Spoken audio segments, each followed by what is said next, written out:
Je m'appelle Ophélie, je travaille au Préhistocide de Brassainpouy, je suis médiatrice culturelle ici.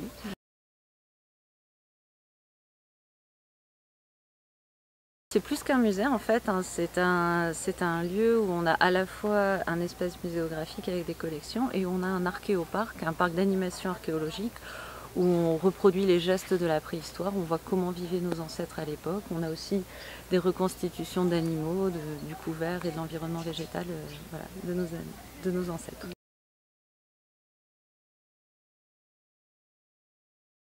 On a beaucoup d'ateliers. Alors pour les familles, on propose des ateliers autour de la peinture préhistorique, autour de la fabrication de bijoux, de la sculpture, hein, parce qu'ici c'est un site de sculpture, et aussi des fouilles archéologiques. Alors ça, c'est des ateliers qu'on propose pendant les vacances, surtout l'été, et après tous les jours de l'année, on propose aux gens de voir comment on fabrique des outils à la préhistoire, donc comment on taille le silex, comment on allume le feu. On allume un feu, un vrai feu. Et on propose aussi aux gens d'essayer la chasse à la méthode préhistorique, donc avec la sagaie et le propulseur. Voilà.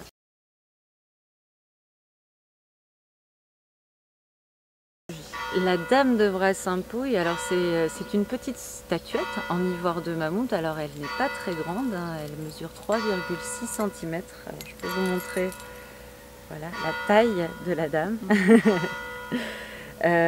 L'original n'est pas ici, hein, il faut le savoir, elle est au musée d'archéologie nationale de Saint-Germain-en-Laye. Et ce qui fait son importance à cette statuette, c'est que c'est la plus ancienne représentation d'un visage humain qu'on connaisse aujourd'hui dans le monde.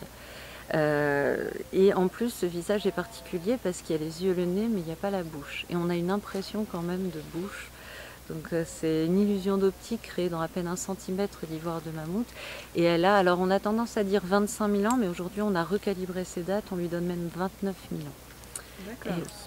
Alors il faut savoir aussi que ce n'est pas la seule statuette qu'on a trouvée ici. On parle souvent de la dame, mais il faut savoir qu'autour d'elle, il y avait 8 autres statuettes. Ce qui fait de Brassainpouy le site où on a trouvé le plus grand nombre de statuettes, toutes en ivoire de mammouth. Et qui ont toutes été trouvées dans une grotte qui est, alors pas ici même au pied du musée, elle est à 2 km d'ici, c'est la grotte du Pape. Alors, nous avons ici les moulages uniquement, car toutes ces statuettes ont été découvertes à la fin du 19e siècle par un monsieur qui s'appelait Édouard Piette, et il les a léguées, ces statuettes, ainsi que tous les objets qu'il a trouvés ici, au musée d'archéologie nationale de Saint-Germain-en-Laye, en exigeant qu'elles restent là-bas pour l'éternité. Et elles y sont très bien. Donc je vous invite à aller les voir, hein, si vous avez l'occasion de passer à Saint-Germain-en-Laye, ça vaut le détour.